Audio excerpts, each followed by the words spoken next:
नमस्कार। प्रथम खबरर विशेष अनुष्ठानলৈ मैं प्रवीण ठाकुरे स्वागतम जानाइछु। আজি आमार মাজত আছে এনেকুৱা এগৰাকী ব্যক্তি যিগৰাকী ব্যক্তিক হয়তো পৰিচয় দিয়াৰ কাৰণে সমগ্ৰ ভাৰতবাসীৰ কাৰণে হয়তো প্ৰয়োজন নহব। তেওঁ হৈছে प्रवीण हिंदुत्ववादी नेता प्रवीण भाई टगरिया। टगरिया जी, आपको हमारा ये अनुष्ठान में स्वागत। नमस्कार। नमस्कार। अच्छा दादा, मेरा तो हिंदी इतना अच्छा नहीं है, फिर भी आपके साथ बोल लेता। हाँ जी, आप बोलिए प्लीज।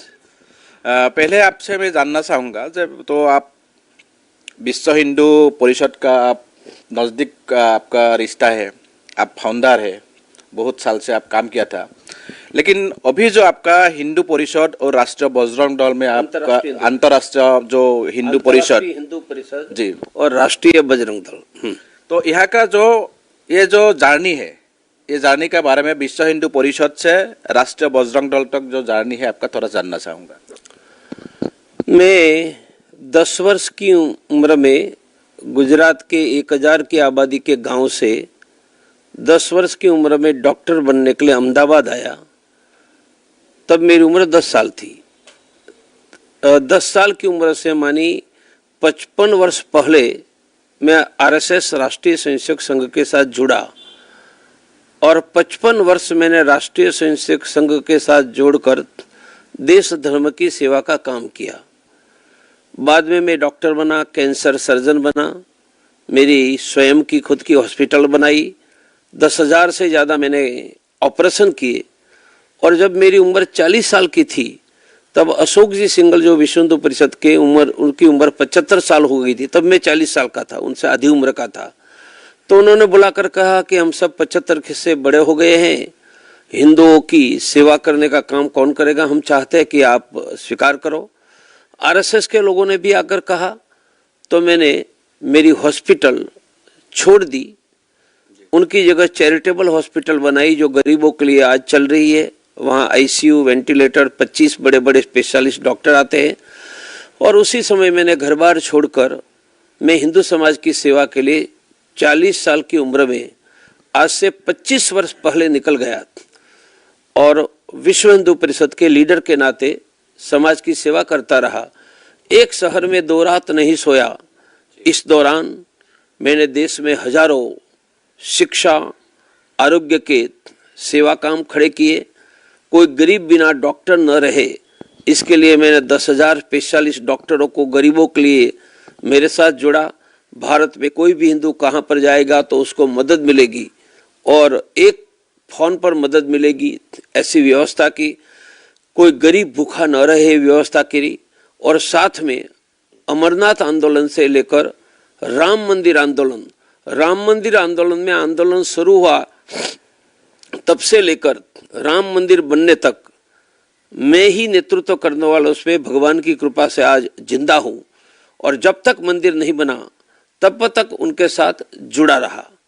मैं बताना नहीं चाहता था, पर आपको पूछा इसलिए बता रहा हूँ।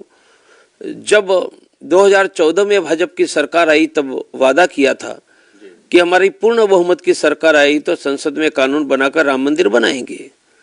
हमने कहा कि लोगों के बेटों को राम मंदिर के लिए मनवाया, कानून बनाओ। कानून तो नहीं बना। आरएसएस ने 2017 में हमको बुलाकर कहा कि संसद में कानून की राम मंदिर की बात छोड़ दो। मानी हिंदुओं पर गद्दारी करने का उन्होंने दबाव बनाया। मैंने कहा, प्रवीण तोगड़िया, राम को हिंदुओं को नहीं छोड़ सकता, आपको छोड़ सकता है। बस यही छूटने की घटना थी। 10-15 वर्ष एक घर में रहते तो घर की दीवारों से प्यार हो जाता है। घर में कोई कुत्ता होता तो कुत्तों से प्यार हो जाता है। मैंने तो जिंदगी के 55 वर्ष और विश्व हिंदू परिषद की जिंदगी के 35 वर्ष सिर्फ लगाया नहीं, अपने खून पसीने से हिंदुओं की सेवा करने वाला एक समर्थ संगठन खड़ा किया था। तो प्रत्येक व्यक्ति से स्नेह होना स्वाभाविक है। जिंदगी में संगठन चला गया, उनके दुख से ज्यादा ये जो 1 करोड़ लोग हमने खून पसीना से अशोक सिंगल और मैंने खड़े किए थे, वह छूट गए। उनका दर्द आज भी है और छूट गए उनका कारण था कि हमको कहा कि हिंदुओं से गद्दारी करो, संसद में कानून की राम मंदिर की बात छोड़ दो। यह बात मैंने रिकॉर्ड की हुई है। हमने राम को नहीं छोड़ा, हिंदुओं को नहीं छोड़ा, गद्दारी करने की बात करने वालों को हमने छोड़ दिया। फिर सभी देश भर के साथी एकत्रित हुए। उन्होंने कहा कि ये लोग हिंदुत्व छोड़ देंगे, हिंदू और सत्ता, तो ये लोग सत्ता पसंद करेंगे, हिंदू पसंद नहीं करेंगे, और हिंदू समाज अनाथ हो जाएगा, उसकी सेवा करने वाला कोई नहीं मिलेगा। इसलिए हमें खड़ा होना चाहिए। और 2018 24 जून को दिल्ली में देश भर के सभी जिलों से हजारों हिंदू साथी आए और मिलकर अंतरराष्ट्रीय हिंदू परिषद, राष्ट्रीय बजरंग दल, उनके साथ राष्ट्रीय छात्र परिषद जो आसाम में चुनाव अनेक जगह पर जीती है, राष्ट्रीय मजदूर परिषद, राष्ट्रीय किसान परिषद, 24 घंटे हिंदुओं के मदद के लिए हिंदू हेल्पलाइन, कोई गरीब बिना डॉक्टर नहीं रहेगा, इंडिया हेल्थलाइन, कोई गरीब भूखा नहीं रहेगा, एक मुट्ठी अनाज, ऐसे 15 संगठन खड़े किए। आज भगवान की कृपा से आसाम के हर गांव में अंतर्राष्ट्रीय हिंदू परिषद, राष्ट्रीय बजरंग दल है। और हम ही लोग हैं, जब एनआरसी पब्लिश हुई और 45 लाख बांग्लादेशी मुसलमानों को विदेशी घोषित करके डिपोर्ट करना था, उनको इलीगल डॉक्यूमेंट के आधार पर आसाम का नागरिक बनाया, तब हमने आंदोलन छेड़ा, आसाम बंद किया और एनआरसी कैंसिल करवाई। ऐसे ही केरल में सबरीमला के मुद्दे पर हमने किया। और जो हमको कहते हैं कि राम मंदिर की संसद की बात कानून की छोड़ दो, हमने अयोध्या कूच का 2018 में ऐलान किया, 40,000 लोग गए, आज राम मंदिर बन गया। भगवान की कृपा से इतना ही बड़ा, इससे बड़ा संगठन खड़ा हो गया है। और आज यही संगठन राष्ट्रीय बजरंग दल, अंतर्राष्ट्रीय हिंदू परिषद, डंके की चोट पर, जैसे हमने बाबर का ढांचा ढहा दिया, राम मंदिर बना दिया, हम 50 लाख बांग्लादेशियों को आसाम से हटाकर लाचित बरफुकान ने आसाम को बचाने का महाकाम किया था। उनके चरणकमल पर चलकर यह काम आसाम की जनता पूरी करेगी। और डॉक्टर प्रवीण तोगड़िया आसाम का सेवक बनकर जब तक एक भी बांग्लादेशी नहीं जाएगा, डटा रहेगा और संपूर्ण आसाम की जनता को हम सुरक्षित करेंगे। हमारा संकल्प है, अब तो हिंदू ही आगे, सुरक्षित हिंदू, हर असमिया हिंदू सुरक्षित, हर परिवार, हर बहन बेटी, हर गांव, हमारा देश, हमारा आसाम सुरक्षित। हमारा संकल्प है समृद्ध हिंदू, गरीबी मुक्त भारत, रोजगार युक्त युवा, कर्ज मुक्त किसान, महंगाई मुक्त भारत। हमारा संकल्प है सम्मान युक्त हिंदू।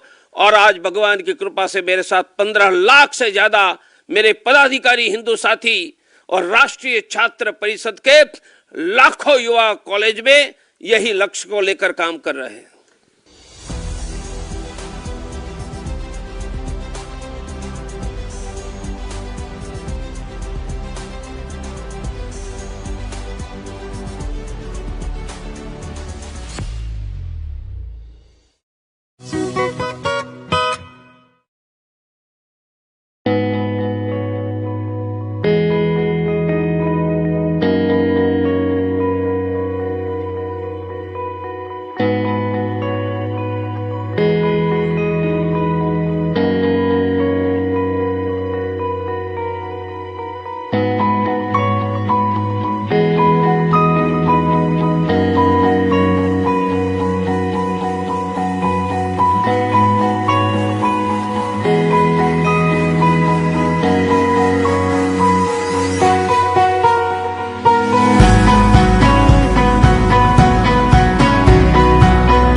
ट्रू वैल्यू यानी कंप्लीट ट्रस्ट।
आरएसएस में आप बहुत साल से काम किया था, आप वर्किंग प्रेसिडेंट थे। मैं आरएसएस तो के मतलब एक मिनट सबसे जरा। बड़ी ट्रेनिंग है तृतीय वर्ष। हाँ, आप उनमें इतना भाषण देकर आपका सिखाने जाता था। आपका इतना नजदीक संपर्क था, तो ऐसा क्या मुद्दा था जिसके लिए आप आरएसएस छोड़ना पड़ा? मैंने कहा ना कि 2017 सितंबर में मध्य प्रदेश के भोपाल में आरएसएस के प्रमुख 5 लोगों ने विश्व हिंदू परिषद के 7 लोगों को बताया कि राम मंदिर, संसद में राम मंदिर के कानून बनाने की, राम मंदिर की बात छोड़ दो। हमने कहा, आप कहा, और ये मैंने मीटिंग रिकॉर्ड की है, मेरे पास रिकॉर्ड है। सबने कहा मैं अकेले नहीं, विश्व हिंदू परिषद के हिंदुओं के साथ गद्दारी है। मंदिर नहीं बनाना था तो लोगों के बेटों को मरवाया क्यों, अयोध्या बुलाया क्यों, पैसे लिए क्यों? पर उन्होंने कहा कि हमारा आदेश है। तो मेरे दूसरे साथियों ने संघ के आदेश के सामने राम मंदिर के लिए बात छोड़ दी। हमने कहा कि डॉक्टर प्रवीण तोगड़िया गद्दारी नहीं करेगा, पद रहेगा या नहीं रहेगा, स्थान रहेगा या नहीं रहेगा, मैं गद्दारी नहीं, और मैं हूं तब तक राम मंदिर का झंडा उठाते रहेंगे जब तक मंदिर में नहीं बनेंगे। बस वह छूट गए जो मंदिर छोड़ना चाहते थे। अच्छा, अभी हम लोग भारत का हिंदुओं से किस चीज से डर है? भारत में हिंदुओं को डर है असम में बांग्लादेशी 50 लाख घुसपैठियों से, बंगाल में भी घुसपैठियों से डर है, जम्मू कश्मीर में इस्लामिक जिहादी आतंकवादियों से डर है, पूरे देश में बढ़ती हुई मुस्लिम जनसंख्या से डर है। यदि हमने 2 से ज्यादा बच्चे पैदा करने पर नियंत्रण लगाने का कानून नहीं बनाया तो यह देश इस्लामिक देश बन जाएगा। एक भी हिंदू का घर, बहन, बेटी सुरक्षित नहीं रहेगा। इसलिए हमें डर है मुसलमानों की बढ़ती हुई जनसंख्या से, हमें डर है जिहादी इस्लामिक आतंकवाद से, हमें डर है बांग्लादेशी मुस्लिम घुसपैठियों से, हमें डर है गरीबी से, बेरोजगारी से, किसानों को फसल का दाम नहीं मिल रहा है उनसे, हमें डर है महिला सुरक्षित नहीं है उसके लिए। यह हमारी देश की समस्याएं हैं। अभी तो हम लोग का जो प्रधानमंत्री है नरेंद्र मोदी जी, अच्छा से देश चल रहा है, उसके होते हुए कोई डर नहीं है, लोगों को ऐसे प्रतिदिन बता रहा है, फिर भी हम लोग का क्यों ऐसे डर है? कल ही कश्मीर में हिंदुओं को मार डाला, डर नहीं है तो क्यों मार डाला? इसके पहले कर्नाटक में शिवमोगा में हर्ष को मार डाला जिहादी आतंकवादियों ने, डर नहीं है तो क्यों मार डाला? इसके पहले गुजरात में किशन भरवाड़ को जिहादी आतंकवादियों ने मार डाला, डर नहीं है तो मार क्यों डाला? मेरा कहना है कि जिहादी आतंकवाद, जिहादी इस्लामिक आतंकवाद के विरुद्ध सरकार को युद्ध घोषित करना चाहिए। यह धरती पर जिहादी इस्लामिक आतंकवाद नहीं चलेगा। हमें शांति चाहिए, सुरक्षा चाहिए, और जिहादी आतंकवाद के नाम पर शस्त्र चलाने वाले को भारत की धरती पर समाप्त करना होगा और भारत सरकार को उनके विरुद्ध में युद्ध घोषित करना होगा। क्यों हमारे लड़के मर रहे हैं? क्योंकि समस्या कैंसर की है और दवाई मलेरिया की दे रहे हैं। समस्या इस्लामिक जिहादी आतंकवाद की है और आप दवाई विकास की दे रहे हैं। उनको विकास नहीं, उनको पुलिस की बंदूक की गोलियां चाहिए। अभी आपका जो कहना है, इसका मतलब मैं ये निकालूं कि हमारा देश में जो आतंकवाद का जो प्रॉब्लम है, ये आतंकवाद का प्रॉब्लम, आतंकवाद के खिलाफ जो एक्शन लेना चाहिए वो लेने में हमारा देश का प्रधानमंत्री नरेंद्र मोदी जी फेलियर हुआ है। नहीं, मैं नरेंद्र मोदी के बारे में कुछ भी नहीं करता। हमारे बड़े भाई है, भारत के प्रधानमंत्री है। मैंने सरकार के बारे में कहा और सरकार मिलाकर सब है। मैं कहूँगा जम्मू कश्मीर में इस्लामिक जिहादी आतंकवाद को ख़त्म करने में सरकार विफल रही है। मैं कहूँगा कि 3 करोड़ बांग्लादेशी घुसपैठ मुसलमान भारत में हैं, उनको हटाने में सरकार विफल रही है। मैं कहूँगा कि मुसलमानों की जनसंख्या बढ़ रही है, उनको नियंत्रित करने का कानून बनाने में विफल रही है, परंतु सफलता भी है। धारा 370 भी हटी है, यह बहुत बड़ी सफलता है। जरूर राम मंदिर बना, पर तो सुप्रीम कोर्ट के निर्णय से बना है, उसमें सरकार की कोई भूमिका नहीं है। असम से आपका रिश्ता बहुत गहरा है, बहुत नज़दीक है। आप बहुत दिन से मेरा जन्मों जन्म का आसाम का रिश्ता है। लगता है कि पहले मैं ही जन्म कर आसाम की सेवा करने आया हूँगा, इसलिए फिर से आसाम की सेवा के लिए दिल में यह तीव्रता खड़ी होती है। तो आसाम में ऐसा है जो आप जो बोल रहे हैं जो घुसपैठिया का जो प्रॉब्लम है वो बहुत साल से चल रहा है, लेकिन पहले बार जब हमारा प्रधानमंत्री नरेंद्र मोदी जी गुवाहाटी आया था, एक चुनावी मीटिंग में घोषित किया था कि जब सेंट्रल में आपका बीजेपी सरकार आएगा तो दूसरा दिन घुसपैठियों ने बैगेज वो लोग बांग्लादेश चला जाना भेज देंगे। तो इसके बारे में आपको क्या कहना है?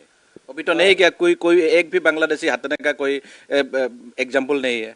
नरेंद्र भाई तो मेरे बड़े भाई है, अभी फिर से आसाम आ रहे हैं, तो बड़े भाई को कहो कि कल से सभी बांग्लादेशियों को बिस्तरा लेकर बांग्लादेश भेज दो, और नरेंद्र भाई करके दिखाएंगे। मैं आपको बताना चाहता हूँ कि देश में एक कानून है, उसका नाम है फॉरेनर एक्ट, विदेशी नागरिक कानून 1951। यह देश में 1951 में जब कानून शुरू हुआ, भारत के संविधान 1950 के बाद, इसके बाद यदि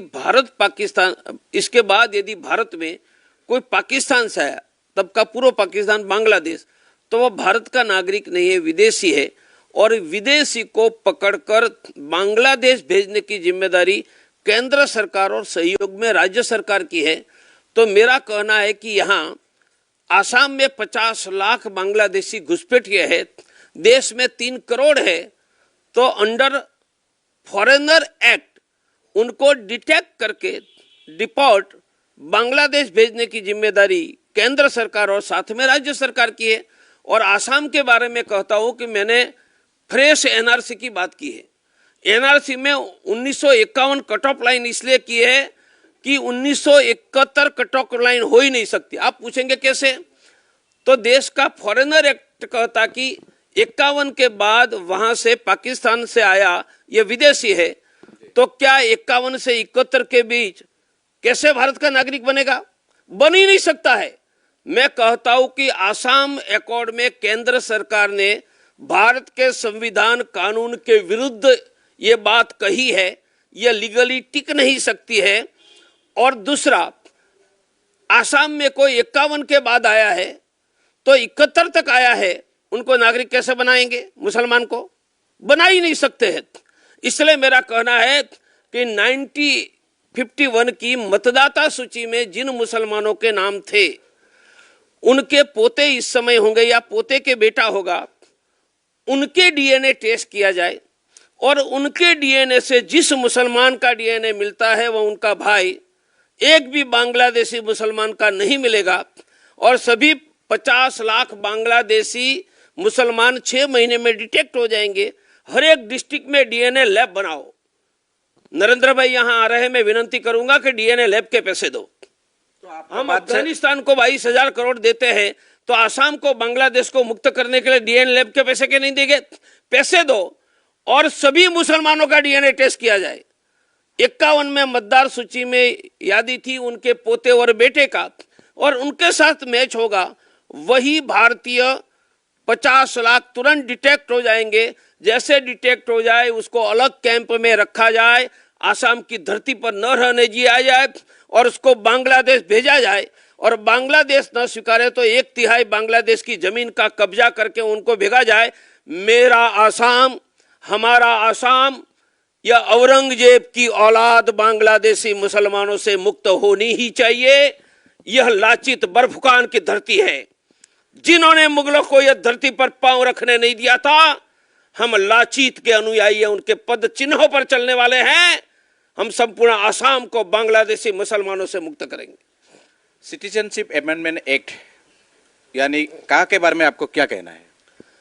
citizen amendment act Bangladesh, Pakistan, Afghanistan में वहाँ के हिंदुओं पर जो अत्याचार हुआ और अत्याचार के पीड़ा से भारत में आए, उनको भारत में नागरिकता देने का एक्ट है। यह एक्ट में एक भी पाकिस्तान, बांग्लादेश के मुसलमानों को नागरिकता देने की अनुमति नहीं है। मेरा स्पष्ट मानना है ये एक्ट जरूरी था, पर एक्ट के अनुसार नागरिकता किसकी मिलेगी? भारत की। वह बांग्लादेश से आए हिंदू गुजरात में आकर भी बसेगा, महाराष्ट्र में भी बसेगा।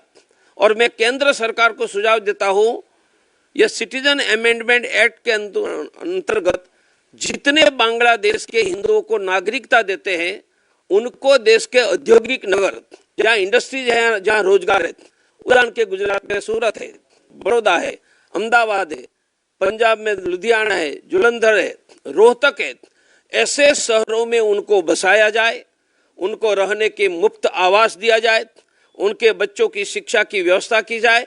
भारत विभाजन के बाद सिंधी हिंदुओं के लिए किया था, ऐसा बांग्लादेश से आए हुए हिंदुओं से करेंगे। उनके कारण बांग्लादेश से आए हुए हिंदुओं को देश में रोजगार मिलेगा, रहना मिलेगा, और आसाम में भी पॉपुलेशन लोड कम हो जाएगा।